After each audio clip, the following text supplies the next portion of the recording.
మరో breaking news చూస్తున్నాం. తెలంగాణ భవన్లో బీఆర్ఎస్ ప్రజాప్రతినిధులు సమావేశం నిర్వహించారు. బీఆర్ఎస్ వర్కింగ్ ప్రెసిడెంట్ కేటీఆర్ అధ్యక్షతన భేటీ అయ్యారు. బీఆర్ఎస్ ఎమ్మెల్యేలు, ఎమ్మెల్సీలు, మాజీ మంత్రులు హాజరయ్యారు. భవిష్యత్ కార్యాచరణపై నేతలు చర్చిస్తున్నట్లు సమాచారం.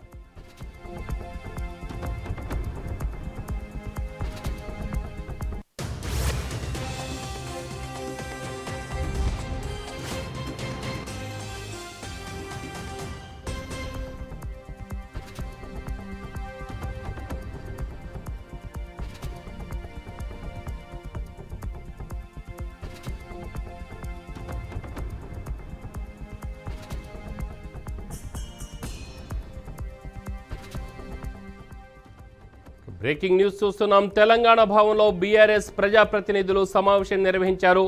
బీఆర్ఎస్ వర్కింగ్ ప్రెసిడెంట్ కేటీఆర్ అధ్యక్షతన భేటీ అయ్యారు. బీఆర్ఎస్ ఎమ్మెల్యేలు, ఎమ్మెల్సీలు, మాజీ మంత్రులు హాజరయ్యారు. భవిష్యత్ కార్యాచరణపై నేతలు చర్చిస్తున్నట్లు సమాచారం.